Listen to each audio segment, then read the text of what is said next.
وہ لڑکی اپنے صحن میں کھلے آسمان تلے تہجد کی نماز پڑھ رہی تھی۔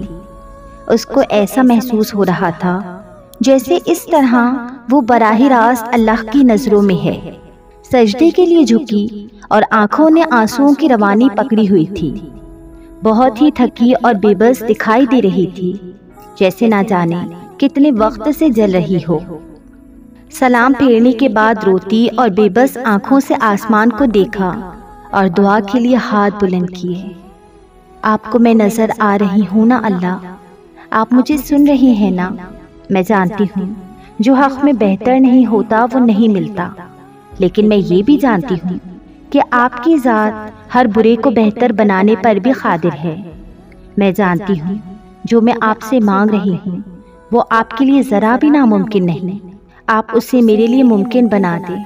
میں جانتی ہوں آپ کا ایک کن میرا نصیب بدل سکتا ہے، آپ کے علاوہ مجھے کوئی کچھ دے نہیں سکتا۔ آپ بھی اگر خالی ہاتھ لوٹا دیں گے تو میں کہاں جاؤں گی، کس سے مانگوں گی؟ بھلا کون ہے آپ کے سوا جو میری دعائیں قبول کرے گا؟ اور میں جانتی ہوں جو میں مانگ رہی ہوں وہ صرف آپ ہی مجھے دے سکتے ہیں۔ میں بہت بے بس اور کمزور ہوں، میرے پاس سوائے صبر اور دعاؤں کے کچھ بھی نہیں ہے۔ آپ کے اختیار میں تو سب ہے نا اللہ؟ پھر مجھے وہ دے دے جس کی میں نے آپ سے امید لگائی ہوئی ہے۔ میں نے کبھی آپ کے علاوہ یہ ہاتھ کسی کے آگے نہیں پھیلائے۔ میں بہت مان سے آئی ہوں اللہ، مجھے خالی ہاتھ نہیں لوٹانا۔ میری دعاؤں کے لیے اپنے آسمان کے سارے قبولیت کے دروازے کھول دینا۔ جو دروازے میرے لیے بند کر دیے ہیں انہیں بہترین بنا کر کھول دے میرے پیارے اللہ۔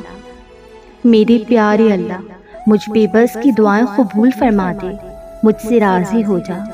آنسو آنکھوں سے بہہ کر دونوں ہاتھوں کی ہتھیلی میں بہہ رہے تھے اور کچھ ہتھیلیوں سے بھی گود میں جا گر رہی تھی۔ آنسو صاف کر کے وہ کھڑی ہوئی اور اگلی رکعت کے لیے نیت باندھی ہی تھی کہ آسمان سے بارش کی ہلکی ہلکی بوندیں اس پر برسنا شروع ہو گئیں۔ سجدے میں جھکی تو اسے ایک عجیب سا سکون اور اطمینان ملا۔ پھر اس کے دل نے اللہ سے کہا، آپ راضی ہیں نا میرے پیارے اللہ؟ آپ راضی ہیں؟ میری مانگی دعاؤں پر راضی ہیں نا؟ یہ بارش کی بوندیں اشارہ ہے نا کہ آپ مان گئے ہیں، آپ نے کن کہہ دیا ہے۔ سجدے میں اللہ سے باتیں کرتی جا رہی تھی اور ساتھ ساتھ خاموش سسکیاں لیتی جا رہی تھی۔ اللہ، میرے پیارے اللہ کی آوازیں اس کی سانسوں میں سنائی دے رہی تھی۔ اللہ ہمیں اس لیے آزماتا ہے کہ ہماری یقین اور صبر کو دیکھ سکے، تاکہ وہ دیکھے کہ میرے بندے کو اس بات کا یقین ہے کہ نہیں کہ جب میں آزمائش میں ڈالتا ہوں تو نکالتا بھی میں ہی ہوں، تاکہ وہ ہمارے صبر کو دیکھے کہ کیسے میرے بندے صبر کے آخری مراحل میں بھی اپنے آپ کو اس بات سے دلاسا دیتے ہیں کہ اللہ ہے، صرف اللہ ہی مددگار ہے۔ بس اللہ کے آزمائش کے انداز کچھ الگ ہوتے ہیں، کبھی ہمیں کچھ دے کر آزماتا ہے تو کبھی کچھ لے کر۔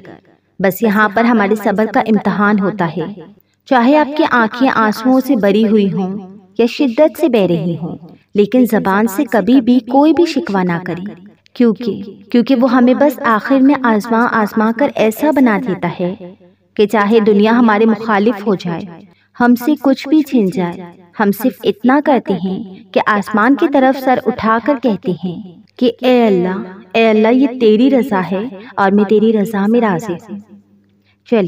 چلیے سنتے ہیں ایک لڑکی کی محبت کی کہانی، جو اللہ سے اپنی محبت کو مانگ رہی ہے اور وہ اللہ سے کہہ رہی ہے، جس روز میں نے آپ کو بھولنے کی بات کرنی تھی اللہ سے، اس روز ہر لفظ پہ آپ کا خیال آیا، ہر دعا پہ آپ یاد آئے، نہ آپ کو مانگنے کی طاقت تھی نہ بھول جانے کی ہمت۔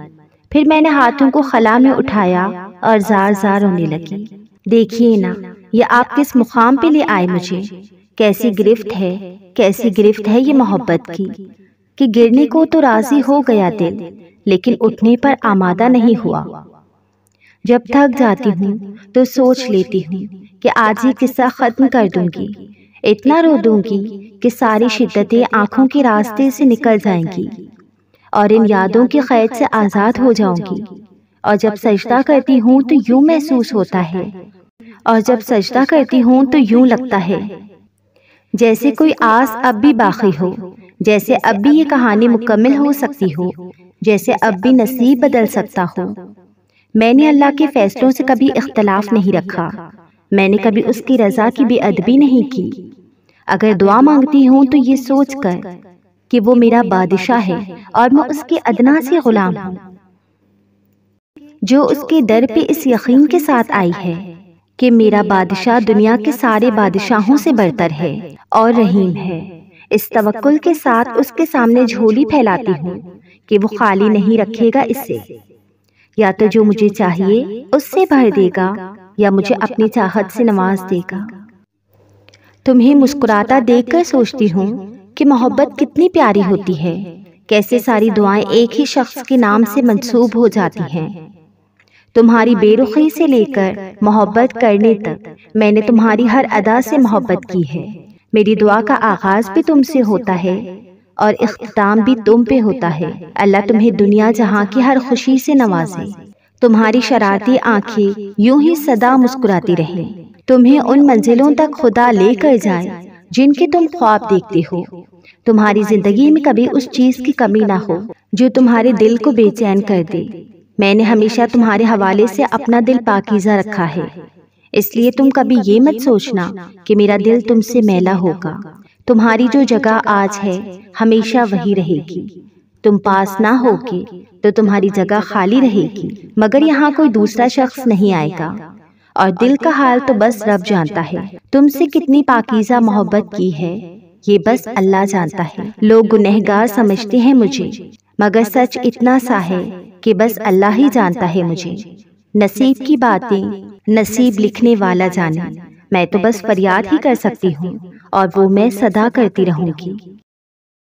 وہ لڑکی اس انسان سے اتنی پاکیزہ محبت کرتی تھی کہ اس کے لیے دن رات اس کی سلامتی کے لیے دعائیں کرتی تھی، اللہ سے اس کی ترقی مانگا کرتی تھی۔ تو سوچیں، کوئی انسان کسی سے اتنی محبت بھی کر سکتا ہے؟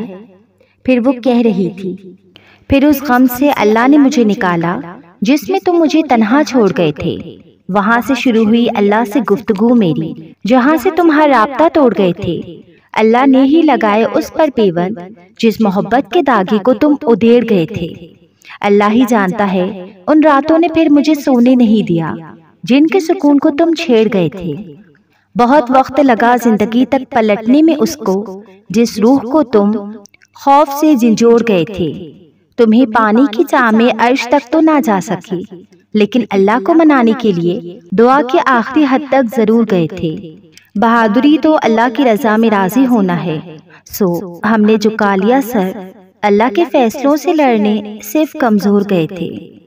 اس کے بعد پھر اللہ کے سوا کسی کو آواز نہیں تھی۔ جب تمہیں تکلیف میں پکارا تھا، جب اللہ کو ناراض کر کے تمہارے پیچھے خوب دوڑے تھے، بس ایک اللہ ہی ہے جو کبھی جدا نہیں ہوا مجھ سے، باقی تو پھر باقی ہیں۔ تم بھی وقت ضرورت رخ موڑ گئے تھے، اللہ نے ہی تھاما، اللہ نے ہی سنبھالا مجھے، سو تم کو کیا خبر ہم کتنا تڑپے تھے، ہم کتنا تڑپے تھے، اللہ کے سامنے کتنی دیر تک روئے تھے۔ ہر تکلیف سے گزرنے کے بعد، لوگوں سے ٹھوکریں کھانے کے بعد، پھر جا کر تم اللہ کی طرف آتے ہو۔ اللہ کی محبت اس وجہ سے حاصل نہیں ہوتی کہ وہ آپ کی مانگی ہوئی چیز کو نہیں دیتا، بلکہ وہ بندے میں خود کے لیے احساسات، صبر، توکل، یقین اور امید دیکھا کرتا ہے۔ تب جا کر اللہ اپنی محبت، رحمت اور برکت سے نوازتا ہے۔ تنہا راتوں میں جب روتے روتے سجدے میں گر جاتے ہو، وہ اپنا بنا لیتا ہے، کیونکہ اس وقت تمہارے دل میں اس کے لیے نہ تو کوئی میل ہوتا ہے اور نہ ہی کوئی اللہ کے متعلق شکوہ شکایت۔ آخر کار گر گرا کر بھی بندہ اللہ کے در پر آ ہی جاتا ہے۔ بندہ جاننے لگتا ہے کہ میرا نصیب بنانے والا اللہ ہے، وہ چاہے تو پل بھر میں نصیب بدل دے گا، کیونکہ وہ ہر چیز پر قادر ہے۔ اس لیے انسان سے محبت کرنے سے کچھ حاصل نہیں ہوتا، اور اللہ سے محبت کرنے سے، اس کی عبادت کرنے سے جنت کا ٹھکانہ مل جاتا ہے۔ اللہ تو ہمیشہ سے تمہارا ہے، تمہارا تھا اور تمہارا ہی رہے گا، بس تم ہی نہیں سمجھ پاتے۔ کوئی شخص یا کوئی ایسی چیز جو تمہیں اللہ سے دور کرے، وہ تمہارے لیے کبھی بہتر نہیں ہو سکتی۔ جو راستے تم خود بناتے ہو وہیں تک منزل ختم نہیں ہوتی کہ تم نے جو اللہ سے مانگا تھا اور وہ تمہیں نہ ملا تو تم یہ سوچ لیتے ہو کہ اب میں کبھی بھی اپنی مانگی چیز کو حاصل نہیں کر پاؤں گی۔ پر تم یہ کیوں نہیں سوچتے کہ وہ ذات وہ تو لامحدود ہے، وہ لا حاصل چیز کو حاصل بنا دیتی ہے، وہ ناممکنات کو بھی ممکنات بنانے پر قادر ہے۔ زندگی کئی راستوں اور کئی پریشانیوں میں ڈال کر ہی تمہیں تمہاری چاہت تک لاتی ہے۔ اللہ تمہارے حالات اور تمہاری پریشانیاں تب تک نہیں بدلتا جب تک وہ تمہارا من نہیں بدل دیتا، جب تک وہ تمہیں ان چیزوں پر بھی راضی نہیں کر دیتا جو چیز تمہارے لیے بہتر نہیں ہے۔ اللہ جو دے اس کی رضا میں راضی ہونا سیکھو۔ اللہ کے نزدیک صبر کرنے والے بندے بہت پیارے ہوتے ہیں، تو دعا کرنا کبھی نہ چھوڑنا ان چیزوں کے لیے جو تمہیں نہیں ملی، اور صبر کرنا اپنی آخری سانس تک اور مانگتے رہنا، کیونکہ اس کے معجزوں کی کوئی حد نہیں، اور وہ اللہ ہے نا، وہ تمہیں کبھی بھی ہیرے کی جگہ کوئلہ نہیں دے گا، تو صبر اور یقین رکھو اس پر۔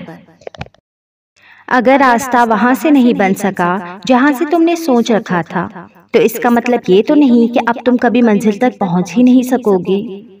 تم اپنی محدود سوچ میں رہ کر سوچتے ہو، مگر وہ ذات تو لامحدود ہے، اس کے معجزوں کی تو کوئی حد نہیں۔ زندگی کئی ایسی راہوں اور مراحل سے گزار کر تمہیں تمہاری چاہت تک لاتی ہے جن پر چلنے کے لیے تمہارا دل مطمئن نہیں ہوتا، تاکہ خوشی سے پہلے غم کی لذت جان لو اور حاصل کی قدر کرنا سیکھ لو۔ ایک طریقہ وہ ہے جس کے لیے تم خود کو تیار کرتے ہو، اور دوسرا وہ جس کے لیے اللہ تمہیں تیار کرتا ہے، مگر جب تم اپنے طریقوں پر اڑ جاتے ہو تو وہ نہ تمہیں آگے بڑھنے دیتا ہے اور نہ پیچھے مڑنے دیتا ہے، تاکہ تمہیں یاد کروا سکے کہ سکون کو قریب لانے کے لیے تمہیں پہلے اس کے قریب جانا ہوگا جو اس سکون کا عطا کرنے والا ہے۔ مایوسی اور امید تم میں ہے۔ وہ کہتا ہے اللہ تمہارے حالات تب تک نہیں بدلتا جب تک تم وہ نہیں بدلتے جو تمہارے اندر پوشیدہ ہے۔ تو جب تک تم ان چیزوں پر خوش رہنا نہیں سیکھو گے جو تمہارے پاس ہیں تو اللہ تمہیں وہ کیسے دے گا جو تم مانگتے ہو۔ یقین رکھنے والے یقین رکھتے ہیں اور راستے بنانے والا راستے بنا دیتا ہے۔ تو تم یہ کن اندیشوں میں پڑے ہو؟ منصوبے بھی وہ بناتا ہے اور راستے بھی وہی نکالتا ہے۔ تمہارا کام بس دعا کرنا ہے، صبر کی اس آخری سانس تک جب تک تمہیں وہ مل نہیں جاتا جو تمہیں چاہیے۔ تمہارا بکھرنا عارضی ہے مگر اس کا تھام لینا مستقل ہے۔ تم نے خود کو خود ہی توڑ رکھا ہے، ورنہ وہ تو کب سے تمہیں جوڑنے کے لیے تیار بیٹھا ہے۔ تو تم ان کیچیوں کو اس کے پاس لے جاؤ، پھر وہ انہیں یوں سمیٹ دے گا جیسے اس کا ایک کن ان دو جہانوں میں سمٹ کر انہیں زندہ کر دیتا ہے۔